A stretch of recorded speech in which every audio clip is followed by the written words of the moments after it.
Magandang araw sa lahat, ito si Teacher Bong para sa asignaturang Aralin Palipunan 4. Ang ating paksa ngayon ay napahahalagahan ang katangiang geographical ng bansa, Aralin 14. Kung ikaw ay isang basketballista, siguradong alam mo ang mga katangian na isang mahusay na manlalaro.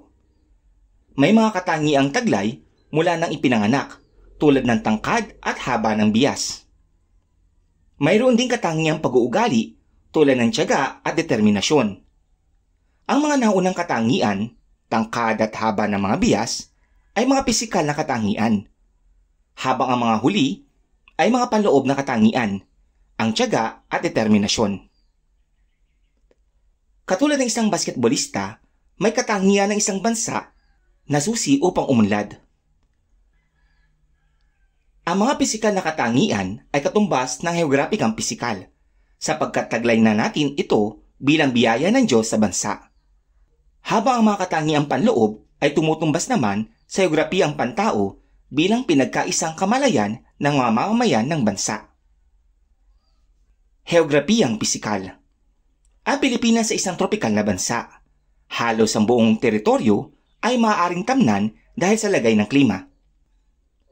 Angkop ang klima rin ito sa mga kakaibang hayop na dito lang matatagpuan. Tahanan ng bansa ng kakaibang flora at fauna.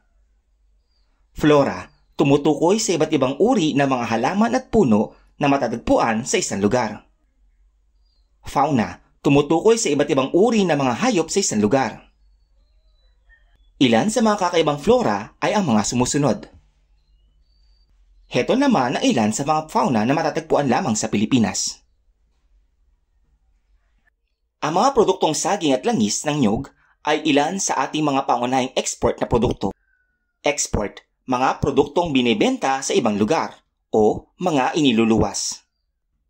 Dahil buong taon na natiling nasa estadong tubig o liquid ang mga katubigan bukod pa sa paging arkipelago ng bansa, maraming buok pasyalan para sa mga turista. Sa katunayan, 14.7 milyong turista ang bumisita sa bansa noong 2024, ayon sa Bureau of Immigration.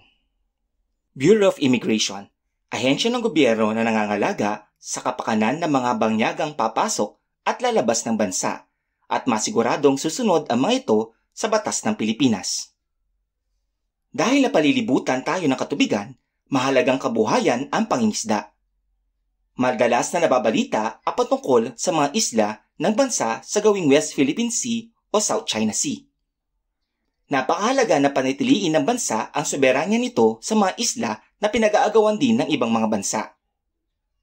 Nabanggit sa nakaraang aralin ang importansya ng lugar na ito sa pandaigdigang komersyo at seguridad. Kaya nararapat na ipagtanggol ang karapatan sa diplomatiko at mapayapang pamamaraan. Malaki rin ang potensyal na gamitin ang mga natural na kalikasan tulad ng tubig at hangin sa paggawa ng kuryente na isang napakagandang enerhiya sa negosyo at pang-araw-araw na buhay. Akma rin sa bansa ang solar energy generation sa ating klima at geothermal power plant bilang bahagi ang Pilipinas ng Pacific Ring of Fire. Geograpiyang pantao. Ang mga mamamayan ang yaman ng isang bansa. Ang pagiging dinamiko ng ating populasyon tulad ng mahigit 100 uri ng IPs at Aegis ay nagpapatunay nito.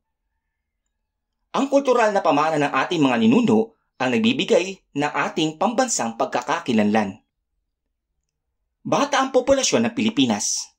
Ibig sabihin ay mas malaki ang ating laang bisig o bilang ng mga may kakayahang magtrabaho. Mas malaki ang bilang ng mga papasok upang magtrabaho kaysa magretiro. Malaki ring ambag ang kasanayan sa ibang wika, lalo na ng Ingles. Dahil ang Ingles ay tinatawag na international language o wikang pangkomunikasyon sa mundo.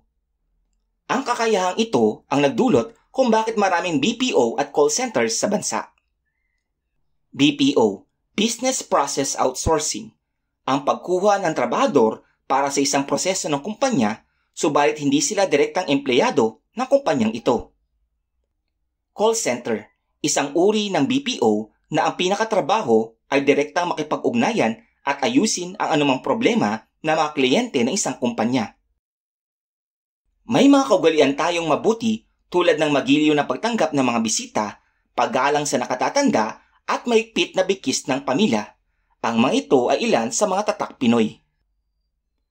Ang pagpapanatili ng maayos na ugnayan ng Pilipinas sa mga karatig at bansang kanlurangin ay lalong papatatag ng pambansang seguridad. Mahalaga ang geograpiyang pisikal at pantao sa kaunlaran ng bansa. Ang mahusay na paggamit ng mga ito ay susi sa pambansang kaunlaran. Bilang buod, narito ang mga kahalagaan ng ating geograpiyang pisikal. Nananatili sa estadong liquid ang mga katubigan sa buong taon. Mataba ang lupa upang tamnan. Tahanan ng Pilipinas ng kakaibang flora at fauna. Dinadagsa ng maraming turista taon-taon ng bansa. Mayroon tayong mga isla na estratehikal ang lokasyon sa West Philippine Sea. Pangisda ay mahalagang kabuhayan sa isang bansang arkipelago. Malaki ang potensyal ng bansa sa paggagalugad ng mga natural na pinagkukunan ng enerhiya. Narito naman ang kahalagahan ng ating geograpiyang pantao. Dinamiko ang ating populasyon. Bata ang populasyon. Mahusay tayo sa wikang Ingles. Buhay ang ugnayan sa mga karatig at ibang bansa. Mabubuting kaugaliang taglay. Export. Mga iniluluwas o binibentang produkto sa ibang bansa. Flora. Mga iba't ibang uri ng halaman at puno sa isang lugar. Fauna. Mga iba't ibang uri ng hayop sa isang lugar.